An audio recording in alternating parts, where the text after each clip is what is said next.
নমস্কার বন্ধুরা, আজকে নিয়ে চলে এসেছি কফি ক্যারামেল পুডিং। দেখো কি সুন্দর। আমি এখানে কফিটাকে একটু জল নিয়েছি 1 চামচের মতো, আর আমি এখানে দিয়েছি 4 টেবিল স্পুনের মতো চিনি দিয়েছি। দিয়ে পরে এটাকে আমি ভালো ক্যারামেল করে নিয়েছি। দিয়ে পরে ভালো করে চিনিটাকে গলিয়ে নিচ্ছি। গলিয়ে নেওয়ার পরে আমি ট্রান্সফার করে নেব একটা বোলের ওপরে। এখানে একটা কাঁচের বোল নিয়েছি। দিয়ে বোলটাকে ভালো করে ধুয়ে পরিষ্কার করে রেখেছিলাম। দিয়ে পরে এটাকে আমি ট্রান্সফার করে নিলাম। সঙ্গে করে নিতে হবে, কারণ এটা জমে যাবে তার জন্য। দিয়ে পরে এবার আমি এটাকে লাগিয়ে নেওয়ার পরে কিছুক্ষণ ঠান্ডা হতে দিয়েছি। এবার নেক্সট একটা বোল নিয়েছি। বোলের মধ্যে আমি 1 টেবিল স্পুন নিয়েছি কফি পাউডার, আর 1 টেবিল স্পুন নিয়েছি জল। না, আমি এখানে আর 1 টেবিল স্পুন অ্যাড করেছি। দিয়ে পরে ভালো করে কফিটাকে ব্লেন্ড করে নিতে হবে, মিক্সারের মতো মিক্সিং করে নিতে হবে।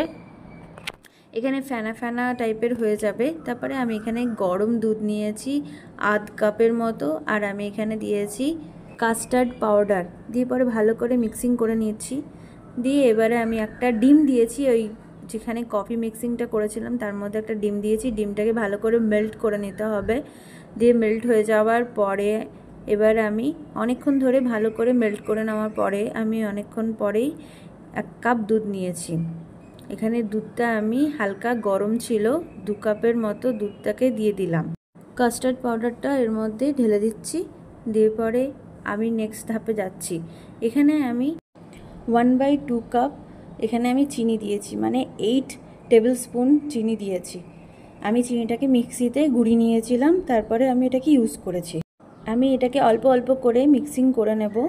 এটা মিক্সিং করে নেওয়ার পরে আমি ওই বোলটাতে ঢেলে নিচ্ছি।